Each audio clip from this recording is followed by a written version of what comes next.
कभी ना कहो कि दिन अपने खराब हैं, समझ लो कि हम कांटों से घिरे हुए गुलाब हैं। रखो हौसला, वो मंजर भी आएगा, प्यासे के पास चलकर समंदर भी आएगा। थक कर ना बैठो ऐ मंजिल के मुसाफिर, मंजिल भी मिलेगी और जीने का मजा भी आएगा। Hello students, this is Girijesh Kumar Mal and you are watching English Gurukul. Dear students, आज हम लोग नरेशन सीरीज के अंतर्गत थर्ड लेक्चर का अध्ययन करेंगे। इसके पूर्व के लेक्चर्स में हमने नरेशन से संबंधित जो चेंजिंग थी उससे बहुत सारे रूल्स उसमें हमने सीखे थे। हमने रिपोर्टेड स्पीच में आए हुए वर्ब में किस तरह की चेंजिंग होती है, कौन से रूल्स फॉलो होते हैं, उसको हमने इसके पहले लेक्चर में सीखा था। हमने निकटता प्रकट करने वाले शब्द, चाहे वो स्थान की निकटता प्रकट करने वाले शब्द हों या समय की निकटता प्रकट करने वाले शब्द हों, उनको दूरी प्रकट करने वाले शब्दों में किस तरीके से हम बदलते हैं उसको हमने सीखा था। साथ ही साथ हमने प्रोनाउन से संबंधित जो चेंजिंग थी उसको विधिवत तरीके से पढ़ा था। और अंत में हमने रिपोर्टेड स्पीच में आए हुए इंट्रोगेटिव सेंटेंस को किस प्रकार इनडायरेक्ट स्पीच में चेंज करते समय परिवर्तन करते हैं उसको हमने सीखा था। आज हम सीखेंगे इंपरेटिव सेंटेंस के वाक्यों को कैसे डायरेक्ट से इनडायरेक्ट बनाते समय चेंज करते हैं। साथ ही साथ हम एक्सक्लेमेटरी सेंटेंस और ऑप्टेटिव सेंटेंस के वाक्यों को जो रिपोर्टेड स्पीच में दिए रहते हैं उनको हम डायरेक्ट से इनडायरेक्ट बनाते समय किस प्रकार से हम बदलते हैं उसका विधिवत अध्ययन करेंगे। तो आज का टॉपिक बहुत ही महत्वपूर्ण होने वाला है। और सबसे बड़ी बात, जो कॉम्पिटिटिव एग्जाम्स होते हैं उसमें विशेष करके इंपरेटिव सेंटेंस, एक्सक्लेमेटरी सेंटेंस और ऑप्टेटिव सेंटेंस से ही ज्यादातर पूछा जाता है।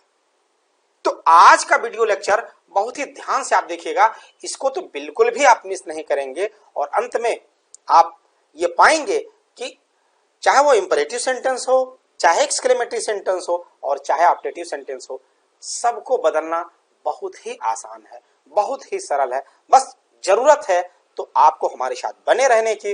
इसलिए यदि आप तैयार हैं तो आइए स्टार्ट करते हैं। Rules for changing imperative sentences of direct speech into indirect speech. अब सबसे पहले तो प्रश्न ये उठता है कि इंपरेटिव सेंटेंसेस क्या होते हैं। इंपरेटिव सेंटेंस यानी आज्ञा सूचक वाक्य। क्लियर? आज्ञा सूचक वाक्य actually a sentence which is used to convey an order or command, an advice or suggestion, a request, a forbiddance or permission is called an imperative sentence। अर्थात ऐसे वाक्य जिसमें आदेश दिए गए हों, सुझाव दिया गया हो, किसी कार्य को करने से मना किया गया हो या अनुमति दी गई हो, तो ऐसे जो वाक्य होते हैं उनको हम बोलते हैं इंपरेटिव सेंटेंस यानी आज्ञा सूचक वाक्य। जैसे यहां देखिए, गो बैक यानी वापस जाओ, वर्क हार्ड कठिन परिश्रम करो, please give me a glass of water, don't make a noise, let me go home. Clear? Dear students, हम इंपरेटिव सेंटेंस को डायरेक्ट स्पीच से इनडायरेक्ट स्पीच को चेंज करते समय इसको हम दो हिस्सों में पहले बांट लें। पहला हिस्सा वो कि जिसमें हम ऐसे इंपरेटिव सेंटेंस को डायरेक्ट से इनडायरेक्ट में बनाना सीखेंगे जिसमें आदेश दिया गया हो, सुझाव दिया गया हो या निवेदन किया गया हो या फिर किसी कार्य को करने से मना किया गया हो।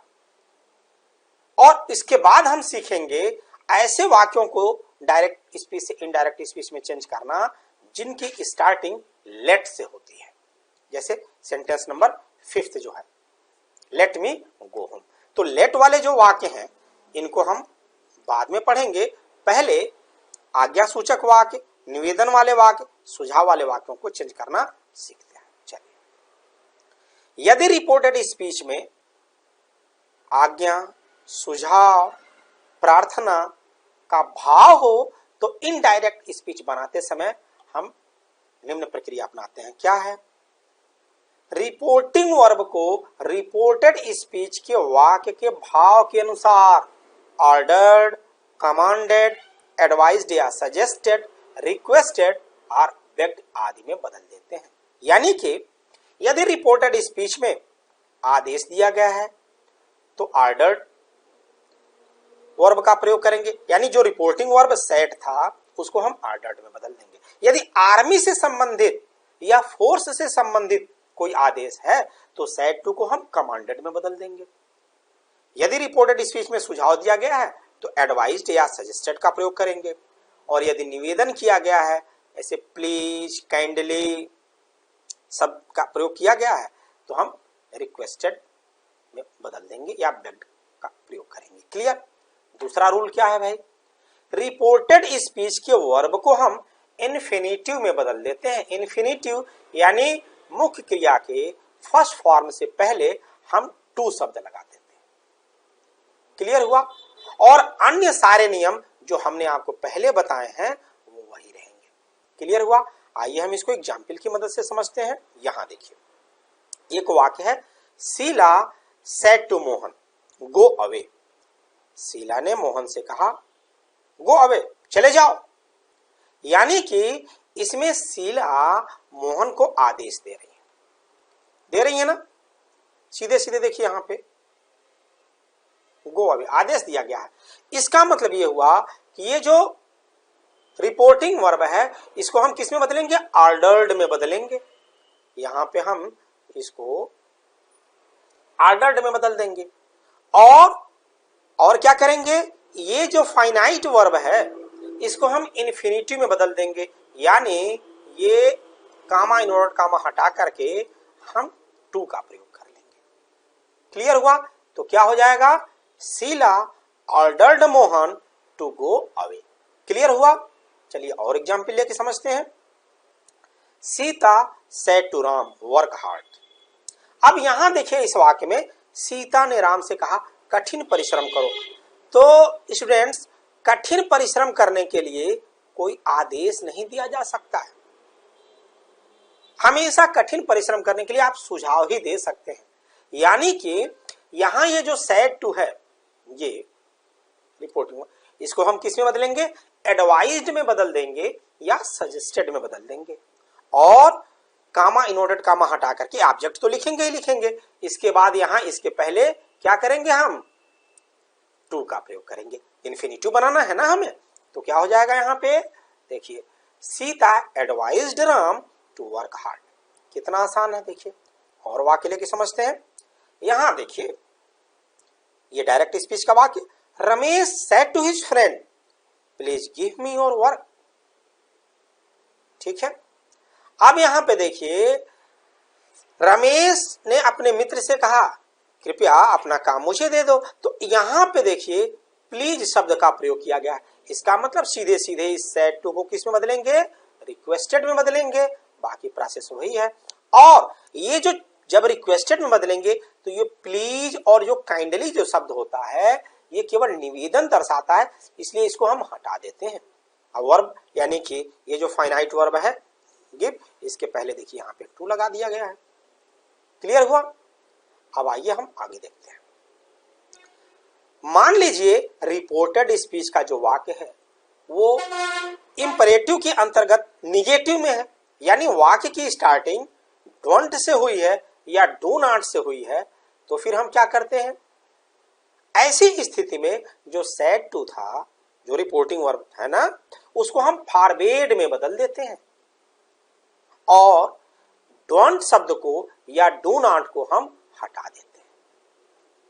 बाकी चेंजिंग वही रहेगी, अर्थात फाइनाइट वर्ब के पहले हम टू प्रीपोजिशन को जरूर लगाएंगे, तभी तो हमारा इन्फिनिटिव बनेगा। जैसे यहां पे देखिए, he said to the boys don't make a noise. अब यहां पे देखिए, चूंकि वाक्य की स्टार्टिंग डोंट से हुई है, तो अभी मैंने क्या बताया, यहां पे इस रिपोर्टिंग वर्ब को हम किस में बदल देंगे?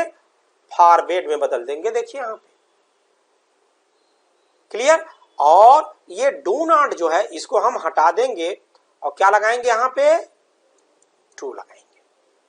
क्लियर हुआ ना? तो वाक्य हो जाएगा he forbade the boys to make a noise. चलिए एक एग्जाम्पल और लेते हैं। He said to Moti don't move. अब यहां देखिए रिपोर्टेड स्पीच का ये जो वाक्य है ये डोंट से स्टार्ट हुआ है, तो सेड टू को क्या करेंगे, फॉरवर्ड में बदलेंगे, इसके बाद ऑब्जेक्ट लगाएंगे और डोंट को हटा देंगे और इसके जगह पे हम टू का प्रयोग करेंगे। बस हो गया हमारा सेंटेंस इनडायरेक्ट स्पीच में। सी फॉरवर्ड मोती टू मूव। क्लियर हुआ? अब हम आते हैं जरा इसी वाक्य को दूसरे तरीके से कैसे बदलते हैं उस पे। अभी आपने देखा स्क्रीन पे आपको अभी क्या दिख रहा है, आपको दिख रहा है कि यदि रिपोर्टेड स्पीच का वाक्य डोंट से या डू नॉट से स्टार्ट हो रहा है तो रिपोर्टिंग वर्ब को हम फॉरवर्ड में बदल रहे हैं और डोंट को या डू नॉट को हटा करके हम टू प्रीपोजिशन का प्रयोग कर रहे हैं। यही ना देखे। एक इसका तरीका और है, वो क्या है वो देखिए। इस तरह के वाक्यों को बदलने का एक तरीका है, इसमें हम रिपोर्टिंग वर्ब को वाक्य के मूड्स के अनुसार ऑर्डर्ड में, एडवाइज्ड में या रिक्वेस्टेड में बदल देते हैं।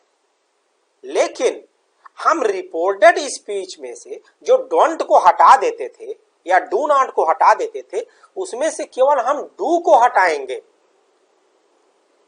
ठीक है, केवल डू को हटाएंगे, नॉट रहने देंगे और इसके बाद हम टू लगाते हैं। जैसे कि यहां देखिए he said don't be foolish.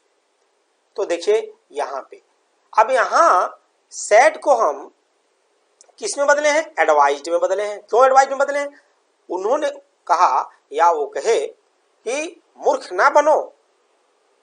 ठीक है, तो उन्होंने सुझाव मूर्ख न बनने के लिए सुझाव दिया ना, तो इसलिए हमने यहां एडवाइज्ड का प्रयोग किया रिपोर्टिंग वर्ब के रूप में। और ये जो डोंट जो में है जो शब्द है इसमें से डू को हमने हटा दिया, नॉट तो हमारा रहेगा ही और इसके बाद देखिए टू हमने लगा दिया। क्लियर हुआ? एक एग्जाम्पल और लेके समझते हैं। The teacher said to me don't waste your time. देखिए कितना इजी है। My teacher advised me not to waste my time. अब यहां पे हमने द टीचर के जगह पे माई टीचर कर दिया। ठीक है, क्योंकि ये सेकेंड पर्सन का प्रोनाउन था तो ये रिपोर्टिंग वर्ब के ऑब्जेक्ट के अनुसार चेंज हुआ है, इसलिए यहां पे हमने टीचर के लिए माई शब्द का प्रयोग किया है। अगर आपको कोई कंफ्यूजन है तो आप इसके जगह पे दी शब्द का प्रयोग कर सकते हैं, कोई कंफ्यूजन मोड़ लेने की आवश्यकता नहीं है। तो the teacher advised me not to waste my time, ये भी हो सकता है। My teacher advised me not to waste my time, ये भी सही है। क्लियर हुआ? अब हम आइए और देखते हैं। यदि रिपोर्टेड स्पीच में नेवर शब्द का प्रयोग किया गया है, यानी रिपोर्टेड स्पीच का वाक्य नेवर से आरंभ किया गया है। ध्यान दीजिए, ऐसे ही वाक्य कॉम्पिटिटिव एग्जाम में पूछे जाते हैं। कंपटीशन का एक लेवल होता है, एक स्तर होता है, तो उसमें थोड़ा सा टफ तो होगा ही होगा। लेकिन आप परेशान न होइए, हम हैं तो फिर गम किस बात का। हम आपको एक एक चीज क्लियर करेंगे। तो अभी मैं बात कर रहा हूं कि यदि रिपोर्टेड स्पीच का वाक्य नेवर से आरंभ हो तब हम क्या करते हैं, रिपोर्टिंग वर्ब को एडवाइज्ड में बदल देते हैं। फिर हम ऑर्डर्ड या रिक्वेस्टेड का प्रयोग नहीं करते हैं, हम एडवाइज्ड में बदल देते हैं। इसके बाद ऑब्जेक्ट लिखेंगे और फिर नेवर को रहने देते हैं और नेवर के बाद जो इन्फिनिटिव वर्ब है उसके पहले टू लगा देते हैं। यानी इन्फिनिटिव वर्ब को हम फाइनाइट वर्ब को हम इन्फिनिटिव वर्ब में बदल देते हैं। क्लियर हुआ? इसको एग्जाम्पल से समझें तो ज्यादा बेहतर होगा। यहां पे देखिए, the father said to the son never waste your time. अब यहां पे देखिए, ये जो रिपोर्टेड स्पीच है नेवर से स्टार्ट हो रहा है। इसका मतलब ये हुआ कि ये जो सेड टू है इसको किस में बदलेंगे, इसको बदलेंगे हम एडवाइज्ड में। ठीक है, इसके बाद क्या करेंगे, हम ऑब्जेक्ट तो लिखेंगे ही लिखेंगे और फिर कामा इनवर्टेड कामा हटा करके नेवर लिखेंगे और इसके बाद नेवर के बाद टू लगा देंगे। क्लियर हुआ? देखिए सिंपल सी चीज आपके सामने दिख रहा है। द फादर एडवाइज्ड सन, या यहां पे एडवाइज्ड द सन कर लीजिए, दी छूट गया है, never to waste his time. Clear? चलिए अब आगे का रूल देखते हैं। यदि रिपोर्टेड स्पीच में सर हो, प्लीज हो, काइंडली हो, तो इनडायरेक्ट स्पीच में बनाते समय इन शब्दों को हटा देते हैं, अभी मैंने थोड़ी देर पहले भी आपको बताया था, और रिपोर्टिंग वर्ब को रिक्वेस्टेड में बदल देते हैं। बाकी सारे नियम पूर्ववत रहते हैं। जैसे the servant said to the master, sir give me rupees. ठीक है, तो अब यहां पे सर का प्रयोग किया गया है, इसलिए यहां सेड टू को रिक्वेस्टेड में बदल देंगे, बाकी चेंजिंग वही। ठीक है, एक एग्जाम्पल और देखते हैं। Rohit said to Shobhit please come to my office. क्या हो जाएगा, Rohit requested Shobhit to go to his office. Come को गो में चेंज करते हैं, क्यों? क्योंकि इसके बाद कुछ शब्द हैं, मैंने आपको बताया था पिछले लेक्चर में। क्लियर हुआ? तो स्टूडेंट्स ये था इंपरेटिव सेंटेंस के वाक्यों को डायरेक्ट स्पीच से इनडायरेक्ट स्पीच में चेंज करने का तरीका। अभी इसमें लेट वाले वाक्य रह गए हैं, तो आइए हम उसको समझते हैं कि यदि इंपरेटिव सेंटेंस का वाक्य लेट से आरंभ हो रहा है तो उसको हम कैसे बदलते हैं। क्लियर हुआ? एक्चुअली जो इंपरेटिव सेंटेंस के वाक्य लेट से आरंभ होते हैं उनमें तीन चीजों का बोध होता है। या तो वाक्य में प्रस्ताव रखा गया होगा, या निवेदन किया गया होगा, या आदेश दिया गया होगा। क्लियर हुआ? यदि वाक्य में प्रस्ताव का बोध हो तो हम जो रिपोर्टिंग वर्ब है उसको प्रपोज्ड में या सजेस्टेड में बदल देते हैं, और कामा इन्वर्टेड कामा हटा करके हम दैट का प्रयोग करते हैं। क्लियर हुआ? और लेट को हम शुड में बदल देते हैं और इसे वी या दे के बाद लिखते हैं। ठीक, इसको एग्जाम्पल से समझते हैं। देखिए यहां पे डायरेक्ट स्पीच का वाक्य, he said let us go home. यहां पे देखिए वो कहा आओ घर चले, प्रस्ताव रखा गया है, तो यहां पे ये जो रिपोर्टिंग वर्ब है इसको काहे में बदलेंगे हम, इसको हम बदलेंगे सजेस्टेड में या प्रपोज्ड में। क्लियर हुआ? और कामा इनवर्टेड कामा हटा करके हम दैट का प्रयोग करेंगे और उसके बाद हम यहां देखिए इस तरीके से इसको बदलेंगे। सेड को हमने प्रपोज्ड में बदला, कामा इनवर्टेड कामा हटाया, दैट का प्रयोग किया, और लेट को हमने शुड में चेंज किया, और इसे दे अथवा वी के बाद लिखते हैं। क्या बताया हमने, दे या वी के बाद लिखते हैं। अब आपके दिमाग में एक कंफ्यूजन हो रहा होगा कि दे का प्रयोग कब करेंगे और वी का प्रयोग कब करेंगे। ये माइन्यूट चीज है। ठीक है, तो इसको भी मैं क्लियरिफाई कर दूं आपको। यदि लेट के बाद अस है, यहां पे देख रहे हैं ना, तो आप ये मान लीजिए कि ज्यादातर वाक्यों में प्रस्ताव का बोध होगा, यानी प्रपोज्ड में बदलेंगे सेड को। और बात जहां तक दे और वी की है, तो यदि रिपोर्टिंग स्पीच में इधर यानी कि इन्वर्टेड कॉमा से बाहर वाले पोर्शन में यदि ये सब्जेक्ट या इसके बाद कोई ऑब्जेक्ट हो अगर, तो इसमें से कोई भी अगर फर्स्ट पर्सन का है तब हम वी का प्रयोग करेंगे, और अगर सब्जेक्ट या ऑब्जेक्ट फर्स्ट पर्सन का नहीं है तो हम दे का प्रयोग करेंगे। तो चूंकि यहां पे ऑब्जेक्ट तो है ही नहीं है और सब्जेक्ट के रूप में ही है, तो इसलिए ही का मतलब थर्ड पर्सन, तो इसलिए हम यहां पे दे का प्रयोग किया। क्लियर हुआ? आइए और एग्जाम्पल लेके समझते हैं। he said to him, let us go out for a walk. यहां देखिए, यहां भी let us है, लेकिन चूंकि यहां सब्जेक्ट के रूप में और ऑब्जेक्ट के रूप में थर्ड पर्सन का प्रोनाउन है, इसलिए यहां हम दे का प्रयोग किए। क्लियर हुआ? बाकी चेंजिंग उसी तरीके से। और एक एग्जाम्पल लेके समझते हैं। Rita said let us play a match, तो क्या हो जाएगा? रीता सजेस्टेड या प्रपोज कर सकते हैं that they should play a match. अब मान लीजिए कोई वाक्य है जिसमें रिपोर्टिंग स्पीच में सब्जेक्ट या ऑब्जेक्ट के रूप में फर्स्ट पर्सन का प्रोनाउन है, तो फिर हम वहां पे क्या करते हैं? अस को वी में बदलते हैं। जैसे यहां देखिए, मान लीजिए अगर वाक्य है we said to Mohan let us play a game.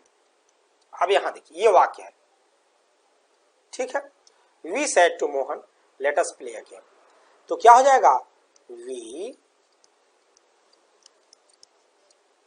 Proposed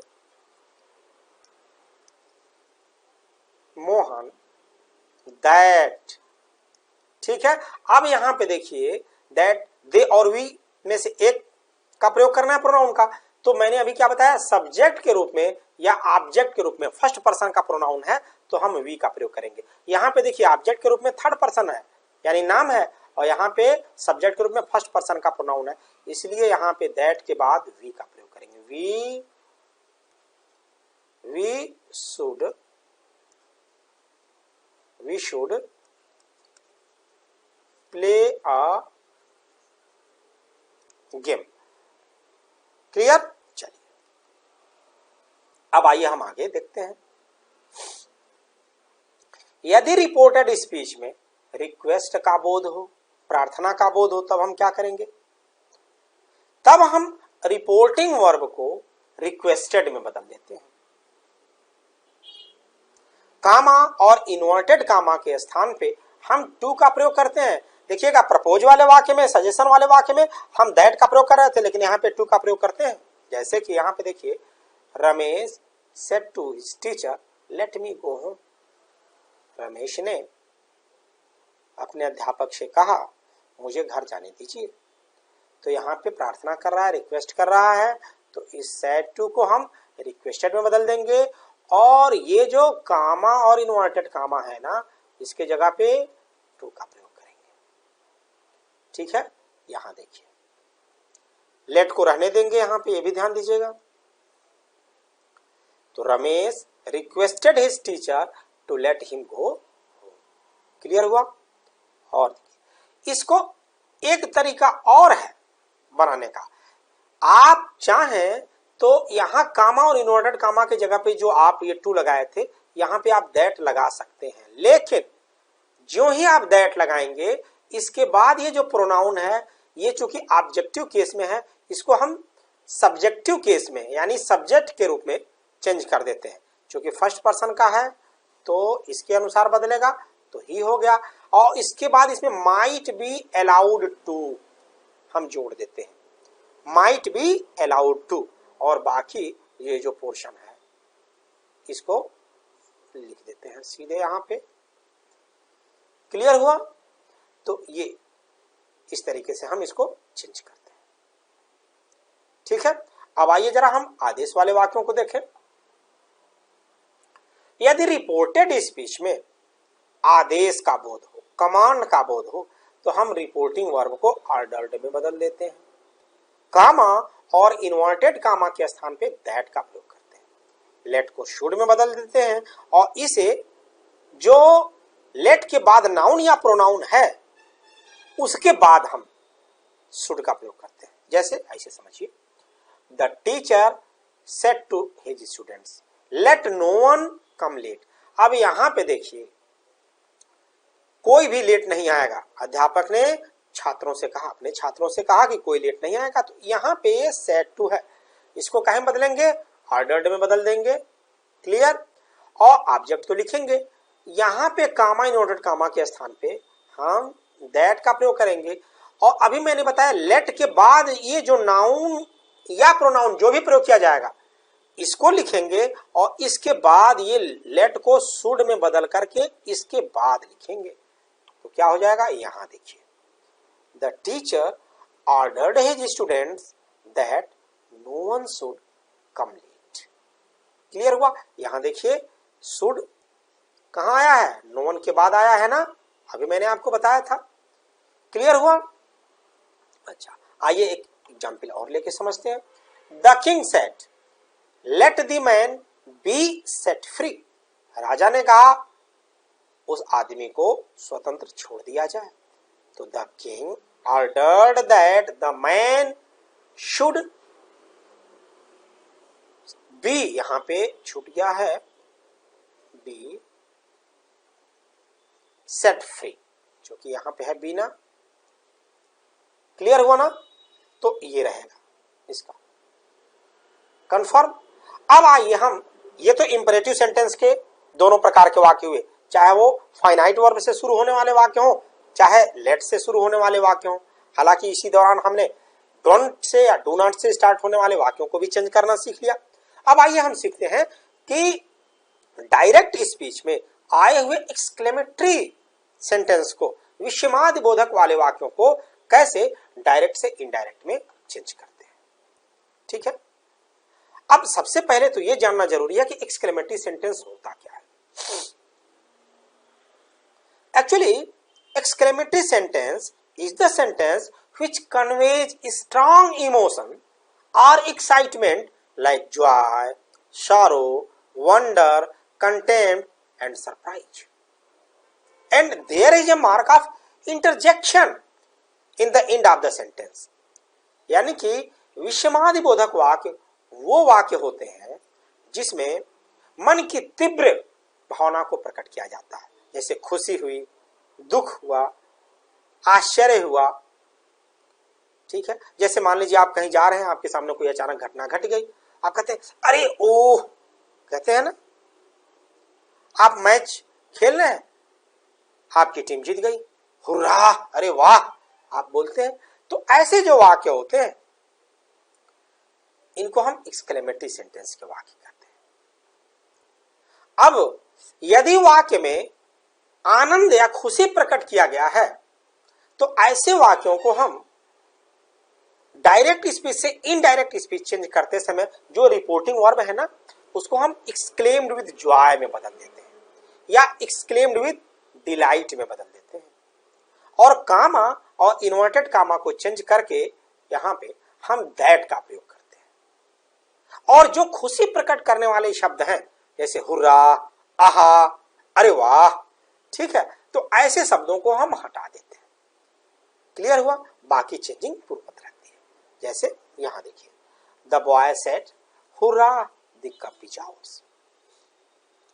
तो यहां पे देखिए, इसको जब चेंज करेंगे तो सैड को हमने क्या किया, एक्सक्लेम विद जॉय में बदला, कनेक्टिंग वर्ड के रूप में देखिए यहां पे दैट का प्रयोग किया, और बाकी जो सेंटेंस है उसको हम चेंज कर दिए हैं। चूंकि ये प्रेजेंट टेंस में था तो पास्ट टेंस में हो गया। प्रोनाउन की चेंजिंग पूर्ववत रहेगी, जैसा पहले मैंने आपको बताया है। आइए और एग्जाम्पल लेके देखते हैं। They said hurrah we have won the match. क्या हो जाएगा, they exclaimed with delight that they had won the match. Clear. चलिए, अब यदि रिपोर्टेड स्पीच के वाक्य में दुख प्रकट किया गया है और दुख प्रकट करने के लिए एलास, ओ, आ इत्यादि शब्दों का प्रयोग किया जाता है, तो ऐसे वाक्यों को डायरेक्ट स्पीच से इनडायरेक्ट स्पीच में चेंज करते समय ये जो रिपोर्टिंग वर्ब सैड है ना, इसको हम एक्सक्लेम्ड विद सारो में या एक्सक्लेम्ड विद ग्रीफ में बदल देते हैं। कामा इन्वर्टेड कामा हटा करके दैट का प्रयोग करते हैं, और ये दुख प्रकट करने वाले जो शब्द हैं एलास, ओ, आ, इनको हम हटा देते हैं। बाकी चेंजिंग पूर्ववत रहती है। जैसे यहाँ पे देखिए, Anil said alas I am undone. क्या हो जाएगा, Anil exclaimed with sorrow that he was undone. Clear हुआ। आइए एक एग्जाम्पल और लेते हैं। He said alas I am ruined, वो कहा अरे ओ मैं बर्बाद हो गया। तो ही exclaimed with grief। अब थोड़ा सा कंफ्यूजन आपको ये हो रहा होगा कि exclaimed with sorrow का प्रयोग कहां करते हैं और exclaimed with grief कहां प्रयोग करते हैं। वैसे तो आप दोनों में से किसी का प्रयोग कर सकते हैं, लेकिन जब बहुत ज्यादा दुख हो तो हम exclaimed with grief का प्रयोग करते हैं, थोड़ा कम दुख हो तो exclaimed with sorrow का प्रयोग करते हैं। क्लियर हुआ? आप जैसे एक वाक्य और है यहाँ पे देख लीजिए, he said alas he is dead, he exclaimed with sorrow या exclaimed with grief कर लीजिए यहाँ पे that he was dead। Clear हुआ? अब देखिए, यदि रिपोर्टेड स्पीच का वाक्य हाउ से या व्हाट से स्टार्ट हो रहा हो, तब हम क्या करते हैं, रिपोर्टिंग वर्ब को एक्सक्लेम्ड विद सरप्राइज में बदल देते हैं। कामा इन्वर्टेड कामा हटा करके हम दैट का प्रयोग करते हैं, फिर सब्जेक्ट लिखते हैं और उसके बाद वेरी या ग्रेट का प्रयोग करते हैं और फिर अंत में एडजेक्टिव या नाउन का प्रयोग करते हैं। क्लियर हुआ? जैसे ये वाक्य है, Sita said how clever you are. यहां पे देखिए रिपोर्टेड स्पीच का वाक्य हाउ से स्टार्ट हो रहा है, तो हम क्या करेंगे, यहाँ पे देखिए सेट को एक्सक्लेम विद सरप्राइज में बदलेंगे, कामा और कामा हटा करके दैट का प्रयोग करेंगे और यहाँ पे हाउ को वेरी में हमने बदल दिया है और इसको इस एडजेक्टिव के पहले लिख दिया। बाकी चेंजिंग पूर्वत रहेगी, यानी ये प्रेजेंट टेंस में है, देखिए तो पास्ट टेंस में हो गया है। प्रोनाउन यहाँ पे यू है, सेकंड पर्सन का है, तो यहाँ पे सी में चेंज हो गया है। क्लियर हुआ? और एग्जाम्पल लेके समझते हैं। He said, "What a fool I am." तो क्या हो जाएगा, he exclaimed with surprise that he was a great fool। मैंने अभी आपको बताया कि हाउ या व्हाट को वेरी या ग्रेट में बदल देते हैं। अब आपको ये भी कंफ्यूजन हो रहा होगा कि कहां पे हम वेरी का प्रयोग करते हैं, कहां पे ग्रेट का प्रयोग करते हैं।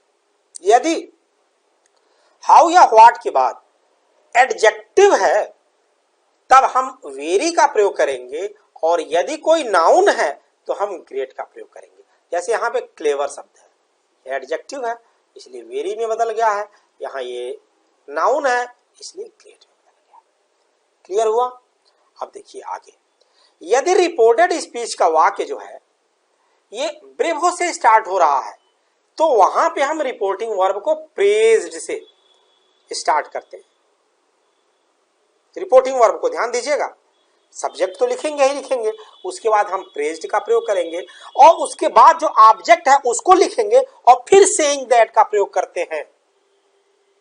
क्लियर हुआ? जैसे इसको एग्जांपल्स की मदद से समझे तो ज्यादा बेहतर होगा। He said to Geeta, bravo you have done well. यानी कि वो गीता से कहा, शाबाश तुमने बहुत अच्छा किया है। तो वो गीता की प्रशंसा किया ना, तो क्या कह के प्रशंसा किया कि उसने बहुत अच्छा कार्य किया था। क्लियर? तो यहां इस सेड को हम प्रेज्ड में बदलेंगे और इसके बाद प्रेज्ड के बाद हम गीता लिखेंगे और फिर सेइंग दैट लिखेंगे। ठीक है? जैसे यहां देखिए, ही अप्लाइडेड या praised Geeta saying that she had done well. ठीक है? और एग्जाम्पल लेके समझते हैं, अब नहीं है। खैर, अब आगे हम देखते हैं ऑप्टेटिव सेंटेंस वाले वाक्यों को कैसे हम चेंज करते हैं। डायरेक्ट स्पीच से इनडायरेक्ट स्पीच में चेंज करते समय रिपोर्टेड स्पीच में यदि ऑप्टेटिव सेंटेंस का वाक्य आया है तो उसको कैसे बदलते हैं। पहले तो आप ये जानिए ऑप्टेटिव सेंटेंस होता क्या है।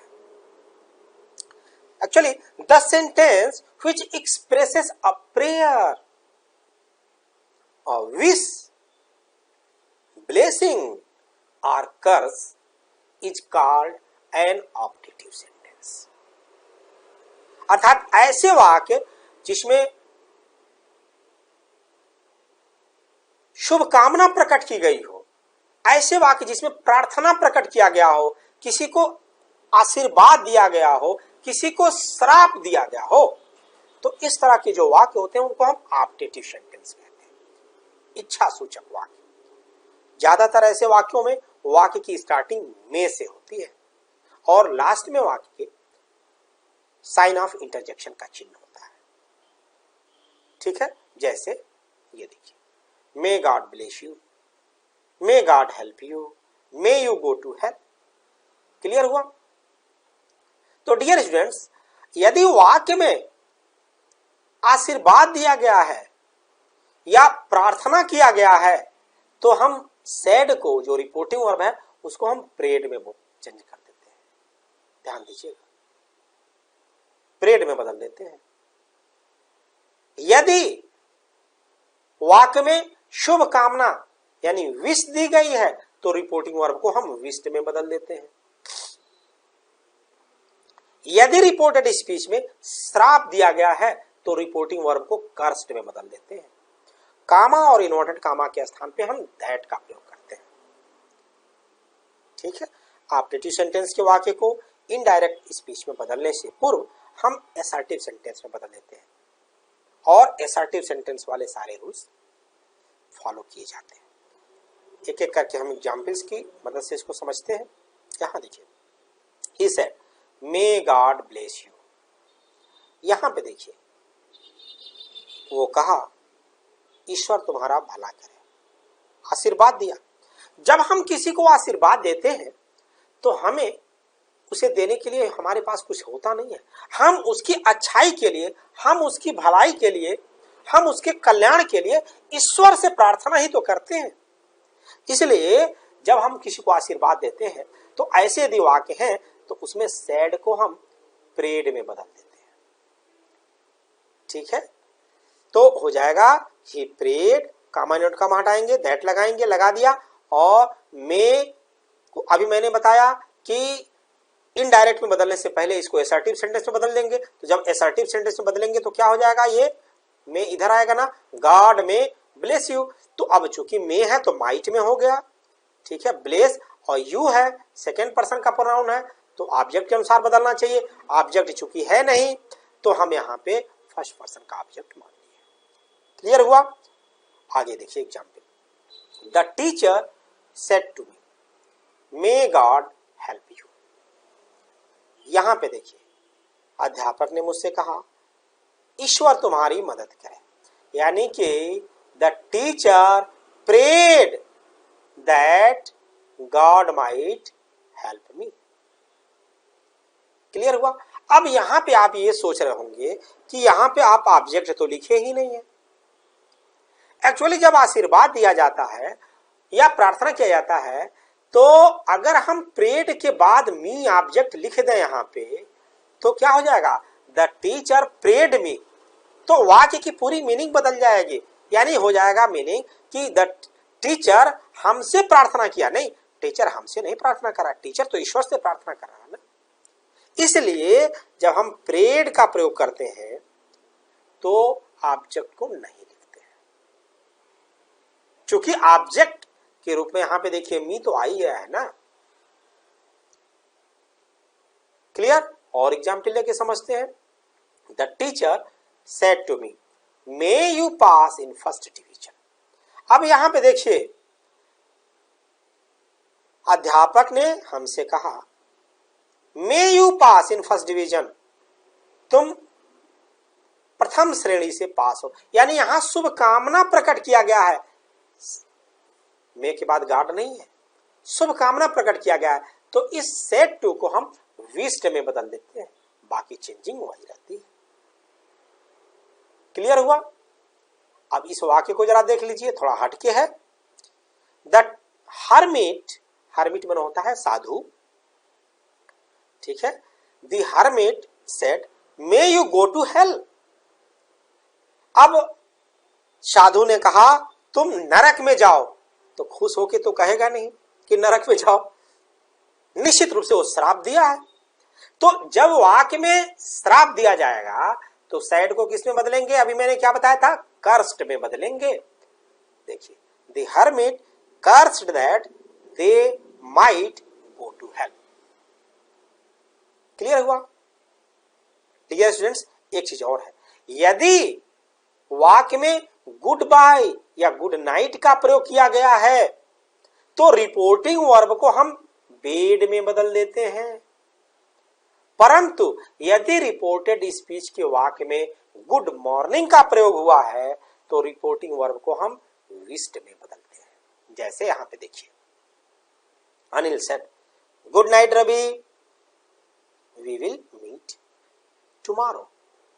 तो अब यहां पे देखिए इस वाले वाक्य में, इसमें रिपोर्टेड स्पीच में दो वाक्य हैं, एक तो यहां तक ये ऑप्टेटिव सेंटेंस है और यहां से लेकर के यहां तक ये असर्टिव सेंटेंस है। क्लियर? तो हम इसको दो तरीके से चेंज करेंगे। पहला तो ये देखिए, अभी मैंने बताया कि गुड नाइट है, यहां पे देखिए, या गुड बाय है, तो बेड में बदलेंगे, तो ये तो बदल जाएगा बेड में। ठीक है, अनिल बेड, ठीक है, good night to Ravi. Clear हुआ? लेकिन अब चूंकि यहां पे इसी रिपोर्टेड स्पीच के वाक्य में ये असर्टिव सेंटेंस भी है, तो इसको भी तो हमको लिखना है। तो असर्टिव सेंटेंस को व्यक्त करने के लिए हम वर्ब के रूप में सैड का प्रयोग करेंगे। सैड और उसके बाद हम दैट तो लगाएंगे ही लगाएंगे। तो क्या हो जाएगा, यहां देखिए, Anil bade good night to Ravi and said that they would meet again the next day. बाकी चेंजिंग जैसे टुमारो है तो नेक्स्ट डे में चेंज हुआ है, यहां पे देखिए विल है तो वुड में चेंज हुआ है, ये तो सब चेंजिंग होगी ही होगी। क्लियर हुआ ना? आइए एक एग्जाम्पल और लेके समझते हैं। Ravi said good morning my friends. तो अब यहां पे गुड मॉर्निंग का प्रयोग हुआ है, तो इसको काहे में चेंज करेंगे, इसको हम चेंज करेंगे विश्ड में, यानी Ravi wished his friends good morning. ठीक है, तो डियर स्टूडेंट्स, हमने नरेशन से संबंधित हर प्रकार के रूल्स पढ़ लिए। डायरेक्ट स्पीच से इनडायरेक्ट स्पीच में चेंज करते समय किन किन नियमों को हमें अपनाना होता है, कौन कौन से रूल्स हमें फॉलो करने होते हैं, वो सब हमने पढ़ा। हमने पहले लेक्चर में वर्ब के टेंस से संबंधित चेंजिंग पढ़ा था, उसका एक्सेप्शन यानी अपवाद पढ़ा था। दूसरे लेक्चर में हमने प्रोनाउन से संबंधित चेंजिंग पढ़ी और निकटता प्रकट करने वाले शब्दों को दूरी प्रकट करने वाले शब्दों में चेंज करने वाले रूल्स पढ़े, और रिपोर्टेड स्पीच में आए हुए इंट्रोगेटिव सेंटेंस को कैसे हम डायरेक्ट स्पीच से इनडायरेक्ट स्पीच में बदलते समय चेंज करते हैं, वो पढ़ा था। और आज के इस लेक्चर में हमने इंपरेटिव सेंटेंस वाले वाक्यों को चेंज करना सीखा, एक्सक्लेमेटरी सेंटेंस के वाक्यों को चेंज करना सीखा, और अंत में ऑप्टेटिव सेंटेंस के वाक्यों को चेंज करना सीखा। तो इस प्रकार से पूरा नरेशन कंप्लीट हो गया। थोड़ा सा वीडियो लंबे हो गए थे, लेकिन चूंकि आपको बेहतर तरीके से समझाना था, इसलिए हमने इस पूरे नरेशन को 3 हिस्से में डिवाइड किया था। यदि आपने पहला वीडियो और दूसरा लेक्चर, पहला लेक्चर और दूसरा लेक्चर नहीं देखा है, तो प्लीज जाकर के उसको जरूर देखिए, तभी तो आपको इस लेक्चर को बेहतर तरीके से समझने में मदद मिलेगी। अब मैं आपको जाते जाते एक होमवर्क दे रहा हूं, आप इसको अपनी कॉपी में नोट करिए और अपने आप को तौलिए, अपना आकलन करिए कि आपने हमारे लेक्चर से कितना सीखा। मुझे उम्मीद है कि हमारे इस तीनों लेक्चर से आपका पूरा नरेशन से संबंधित जितना भी कंफ्यूजन रहा होगा सब दूर हो गया। इसके बावजूद यदि किसी को कोई दिक्कत है, आप कमेंट सेक्शन में कमेंट करके आप हमसे पूछ सकते हैं, और कमेंट सेक्शन में कमेंट करके ये बताना मत भूलिए कि आपको मेरा लेक्चर कैसा लगा। उम्मीद है कि आपको बेहतर लगा होगा, तो आप लाइक बटन हिट करना ना भूलिए, और यदि अभी तक आपने मेरे चैनल को सब्सक्राइब नहीं किया है तो प्लीज चैनल को सब्सक्राइब करना ना भूलिए, तभी तो हम आपसे जुड़ सकेंगे और आप हमसे जुड़ सकेंगे, और हमारे आने वाले वीडियो का नोटिफिकेशन आपको सरलता के साथ इजी वे में मिलता रहेगा। आप स्क्रीन पे जो वाक्य दिख रहे हैं, इनको डायरेक्ट से इनडायरेक्ट स्पीच में बनाइए। अगर कहीं से कोई कंफ्यूजन है, आप हमसे फिर संपर्क कर सकते हैं। तो thank you, have a nice day.